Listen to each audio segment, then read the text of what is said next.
ఏపీలో కూటమి దూకుడు ముందు వైసీపీ పూర్తిగా చేతులెత్తేసింది. గతంలో ఎన్నడూ లేని ఘన విజయాన్ని టీడీపీ అందుకుంది.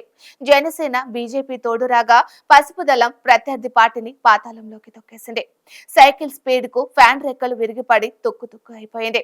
టీడీపీ కూటమి ప్రభంజనం హోరును గురించి ఎంత చెప్పినా తక్కువే. చంద్రబాబు చాణిక్యం, పవన్ దూకుడుతో ఎవడ్రా మిమ్మల్ని ఆపేది అన్నట్టుగా కూటమి సునామీ విజయాన్ని నమోదు చేసింది. టీడీపీ ఘన విజయం కోసం చంద్రబాబు అభిమానులు 5 ఏళ్లుగా ఎదురు చూశారు. జగన్ అండ్ కో తమ నేతలు చంద్రబాబు, లోకేష్ లను అవమానిస్తుంటే భరిస్తూ వచ్చారు. ఏదో ఒక రోజు గట్టిగా కొడతామని నమ్మారు. అదే నేడు నిజమైంది. అమరావతి వీధుల్లో పసుపు జెండా రెపరెపలాడుతుంది. టీడీపీ ఘన విజయంలో ఆ పార్టీకి చెందిన నేతలు, నాయకులు, కార్యకర్తలు ఇలా అందరి విశేష కృషి ఉంది. ఈ ఘన విజయం కోసం 5 ఏళ్లుగా ఎంతో కృషి చేశారు. అందులో ఎన్ఆర్ఐల పాత్ర వెలకట్టలేనిది. ముఖ్యంగా యూబ్లెట్ ఫౌండర్ డాక్టర్ జె జగదీష్ బాబు ఎలమంచిలి గారి ఆహర్నిశలు టీడీపీ ఘన విజయం కోసం పనిచేశారు. ఎంతో పని ఒత్తిడి ఉన్న అమెరికాలో సైతం చంద్రబాబు నాయుడిని మరోసారి సీఎం చేయడం కోసం ఎంతగానో తప్పించారు. 6 నెలల కింద చంద్రబాబు అరెస్టు సందర్భంగా న్యూయార్క్ టైమ్స్ స్క్వేర్ వద్ద యూబ్లెట్ ఫౌండర్ నేతృత్వంలో ఐయామ్ విత్ సిబిఎన్ పేరుతో భారీ ర్యాలీ నిర్వహించారు. దీనికి వందలాది ఎన్ఆర్ఐ, టీడీపీ అభిమానులు హాజరయ్యారు. జై టీడీపీ, జై చంద్రబాబు నినాదాలతో హోరెత్తించారు. ఆనాటి ప్రసంగంలో యూబ్లెట్ ఫౌండర్ జై జగదీష్ బాబు ఎలమంచలి టీడీపీ అభిమానుల్లో జోష్ నింపడమే కాదు, జగన్ పై తీవ్ర స్థాయిలో మండిపడ్డారు. చంద్రబాబును నువ్వు పెత్తందారి అంటావా?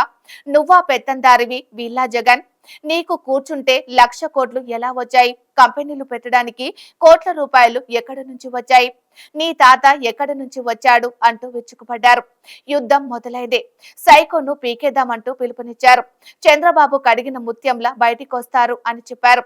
ఇంకా డాక్టర్ జగదీష్ బాబు మాట్లాడుతూ రాబోయే ఎన్నికల్లో టీడీపీ ఘన విజయం సాధిస్తుంది. జగన్ సృష్టించిన సంక్షోభం నుంచి రాష్ట్రంలో సంపద సృష్టిస్తాం. హైదరాబాద్ లో సంపదను సృష్టించిన హిస్టరీ చంద్రబాబు గారికి ఉంది. అలాగే సంక్షేమంలోనూ ఎన్టీఆర్ కు వారసుడిగా హిస్టరీ సృష్టించిన ఘనత చంద్రబాబు గారిదే. ఇక టీడీపీతో కలిసి రావడానికి జనసేనాని పవన్ కళ్యాణ్ వస్తున్నారు. సైకోను తరిమి కొడతాం. అలాగే సైకోలు అంతా జాగ్రత్తగా ఉండాలి. జగన్, నువ్వు ఓడిపోతున్నావు. ఈసారి ఎన్నికల్లో టీడీపీ ప్రభంజనం పక్కా. భూస్థాపితం అయిపోతావు జగన్ అంటూ ఆయన హెచ్చరించారు. కాగా 6 నెలల కింద యూబ్లెట్ ఫౌండర్ డాక్టర్ జగదీష్ బాబు గారు చెప్పినట్లుగానే నేటి అసెంబ్లీ ఎన్నికల ఫలితాల్లో టీడీపీ దుమ్ము రేపడమే కాదు, సైకో జగన్ పార్టీ అద్దం పాతాల్లోకి తొక్కిపారేస్తుంది. చంద్రబాబు గెలుపు మామూలుగా లేదు. 4వ సారి సీఎంగా రికార్డులు సృష్టించడమే కాదు, జాతీయ రాజకీయాల్లో మరోసారి ఆయన కీలకమవుతున్నారు. ఆనాడు న్యూయార్క్ టైమ్స్ స్క్వేర్ వద్ద జై జగదీష్ బాబు గారు చెప్పిన ప్రతి మాట ఇప్పుడు నిజం కావడంతో ఆయన్ను ఎన్ఆర్ఐలు, ఆయన ఫాలోవర్స్, టీడీపీ అభిమానులు ఎంతో మంది ప్రశంసల జల్లు కురిపిస్తున్నారు.